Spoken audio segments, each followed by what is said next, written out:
মৃত্যুই শেষ ঠিকানা। মৃত্যু এক বাস্তব সত্য, অস্বীকার করা সম্ভব নয়। আপনি পৃথিবীতে এমনও লোক পাবেন যারা কোরআন অস্বীকার করে, এমন অসংখ্য লোকও পাবেন যারা নবী রাসূলগণকে অস্বীকার করে। এমনও লোক আছে যারা আল্লাহ মানে না, জান্নাত মানে না, জাহান্নাম মানে না, কিন্তু এমন কাউকেই পাবেন না যে মৃত্যুকে অস্বীকার করেছে। এ তো এমন এক বাস্তব সত্য যা প্রতিদিন আমাদের আশেপাশে মহল্লায় হচ্ছে। আমাদের চর্মচক্ষু এসবের সত্যতা দিন রাতি প্রত্যক্ষ করছে। হে আমার ভাই ও বোনেরা, মৃত্যু এমন এক সত্য যা অস্বীকার করা সম্ভব নয়। দেখুন, ওরা প্রতিনিয়ত সন্ধান করছে কিভাবে মৃত্যু থেকে বাঁচা যায়। কোনো বৈজ্ঞানিক আজও পর্যন্ত শত চেষ্টা করেও মৃত্যু থেকে বাঁচার কোনো পথ আবিষ্কার করতে পারেনি। আরে ভাই, মৃত্যু আসবে, বাস্তব সত্য। আল্লাহ পাক রব্বুল আলামিন কোরআনে বলেন, কুল্লু নাফসিন যায়িকাতুল মাউত, অর্থাৎ জীবন মাত্রই মৃত্যুর স্বাদ গ্রহণ করবে। একটি আয়াতই আমাদের অন্তরাত্মা কাঁপিয়ে দেওয়ার জন্য যথেষ্ট। মৃত্যু আমাদের সবচেয়ে সুন্দর জীবনের সমাপ্তি টানবে। এই পৃথিবীর প্রতি দৃষ্টি দিলে মনে হয় মৃত্যুর কথা কারো মনে হয় না। সবাই যেন দুনিয়া কামাই করতে ব্যস্ত। আমরা টাকার পিছে ছুটছি, সম্পদ জমা করছি, বড় বড় অট্টালিকা বানাচ্ছি, অস্থায়ী দুনিয়াতে স্থায়ী বাসস্থান গড়ার স্বপ্ন দেখছি। মৃত্যুর কথা মনে হয় না। আল্লাহ পাক কোরআনে বলেন, আইনামা তাকুনু ইউদরিকুমুল মাউতু ওয়ালাউ কুনতুম ফি বুরুজিম মুশাইয়াদা। তোমরা যেখানেই অবস্থান করো না কেন, মৃত্যু তোমাদেরকে পাকড়াও করবেই, যদিও তোমরা মজবুত কেল্লার মধ্যে অবস্থান করো। অর্থাৎ মানুষ মৃত্যু থেকে বাঁচার জন্য যত মজবুত কেল্লার ভিতরে নিজেকে আবদ্ধ রাখুক না কেন, মৃত্যু কোনো অবস্থাতেই তার পিছু ছাড়বে না। কেননা সবার জন্যই মৃত্যুর সময়কাল নির্ধারিত। এ থেকে বাঁচা সম্ভব নয়। প্রিয় ভাই ও বোনেরা, আমরা যদি মরেই শেষ হয়ে যেতাম তাহলে তো কোনো কথাই ছিল না। পরকালে যদি আবার আল্লাহ পাক জীবন দান না করতেন তাহলে তো ব্যাপারটা কত সহজই ছিল। বিপদ তো হলো মৃত্যু, আর মৃত্যু তো প্রকৃতপক্ষে মৃত্যু নয়, মৃত্যুর পর পুনরায় জীবিত হওয়া।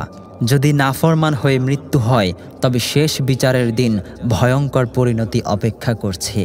কিন্তু যদি পরকালের কিছু সম্বল সাথে নেওয়া যায় তাহলে বড় সুন্দর জীবন হবে। হে ভাই, ওখানে তো জীবনের শুরু হবে, কিন্তু সে জীবনের কোনো শেষ নেই, সমাপ্তি বলতে কিছুই নেই। এ পৃথিবী অনেক দ্রুততার সাথে তার চূড়ান্ত পরিণতির দিকে এগিয়ে যাচ্ছে। মান মাতা ফাকাদ কামাত কিয়ামাতুহু, যে মরে গেল তার কিয়ামত তো শুরুই হয়ে গেল। এ পৃথিবীও একদিন মরে যাবে, ধ্বংস হয়ে যাবে এর সব কিছুই, আর তা খুবই আসন্ন। মহাপ্রলয়ের দিন পৃথিবী ভেঙে চুরমার হয়ে যাবে। কবরের ভয়াবহতা আমাদেরকে অসহায় করে দিবে, আশ্রয়হীন এবং দুর্বল, অবলম্বনহীন করে দেবে। 3.5 হাত কবরের 4 দেয়ালে আবদ্ধ করে দেওয়া হবে।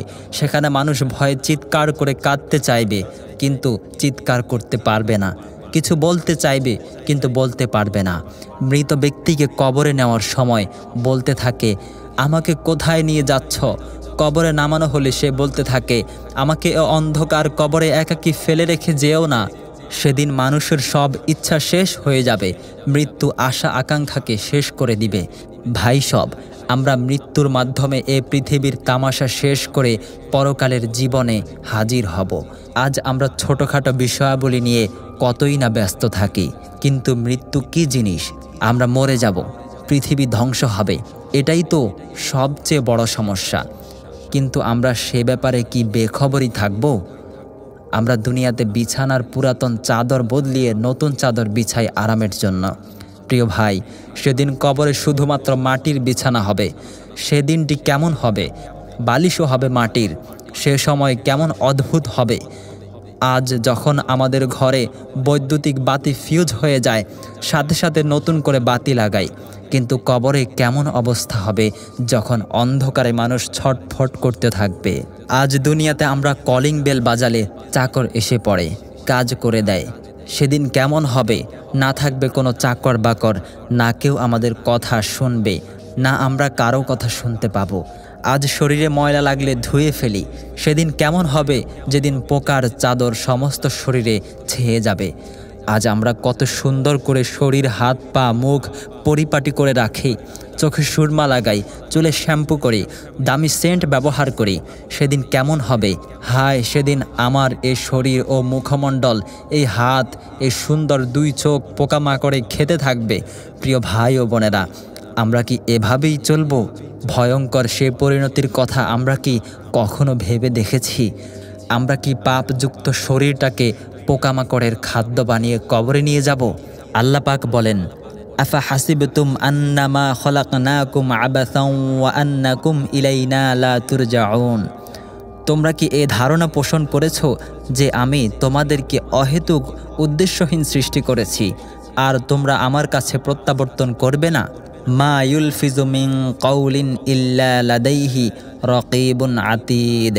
সে কোনো কথাই উচ্চারণ করতে পারে না, কিন্তু একজন অপেক্ষমান সদা প্রস্তুত প্রহরী তার কাছে বিদ্যমান থাকে। বালা ওয়ারুসুলুনা লাদাইহিম ইয়াকতুবুন। হ্যাঁ, তবে আমার ফেরেশতাগণ তার কাছে লেখায় নিয়োজিত রয়েছেন। ইয়ালামু খাইনাতাল আয়ুনি। তিনি তোমাদের চক্ষুসমূহের বিশ্বাসঘাতকতা সম্পর্কে সম্যক অবগত আছেন। তিনি অন্তরে লুকায়িত বস্তুসমূহের খবর রাখেন। এরপর আল্লাহ বলেন, ওয়ামা খলাকনাস সামাআ ওয়াল আরযা ওয়ামা বাইনাহুমা লাঈবিন। আমি নভমণ্ডল ও ভূমণ্ডল এবং এতদ্বয়ের মধ্যস্থিত সব কিছুকে খেলতামাশার বস্তু হিসেবে সৃষ্টি করিনি। মিল্লাদুন্না ওয়ালাউ আরাদনা আন নাত্তাখিযা লাহওয়াল লাত্তাখাযতুহু। খেলতামাশার কোনো বস্তু তৈরি করতে যদি আমি ইচ্ছা করতাম, তাহলে অবশ্যই তা নিজের পক্ষ থেকে তৈরি করতাম। প্রিয় ভাইরা, আমাদের মৃত্যুই যদি আমাদের শেষ পরিণতি হতো, তাহলে তো কোনো সমস্যাই ছিল না, আমরা সব হিসাব কিতাব থেকে বেঁচে যেতাম। কিন্তু হায়, মৃত্যুই তো শেষ নয়। এরপর যেখানে যাব সেখানে তো অনন্তকাল ধরে আমরা বেঁচে থাকব। পরকালের জীবন তো চিরস্থায়ী। এর শুরু হবে কিন্তু শেষ হবে না। হযরত আবু হুরায়রা রাদিয়াল্লাহু তাআলা আনহু বলেন, যখন গুনাহগারকে কবরে রাখা হয় তখন সে জাহান্নামে তার ঠিকানা দেখে নেয়। তখন সে বলতে থাকে, হে আল্লাহ, আমাকে পুনরায় পৃথিবীতে পাঠান, আমি তওবা করে নেক আমল করতে থাকব। আল্লাহর পক্ষ হতে জবাব আসবে, পৃথিবীতে তোমাকে যতদিন হায়াত দেওয়া হয়েছিল তুমি তা পূর্ণ করে এসেছো। এরপর কবর তাকে দুই দিক দিয়ে চাপা দিবে এবং কবর খুব সংকীর্ণ হয়ে যাবে আর ভয়ঙ্কর সাপ বিচ্যুতে পূর্ণ হয়ে যাবে।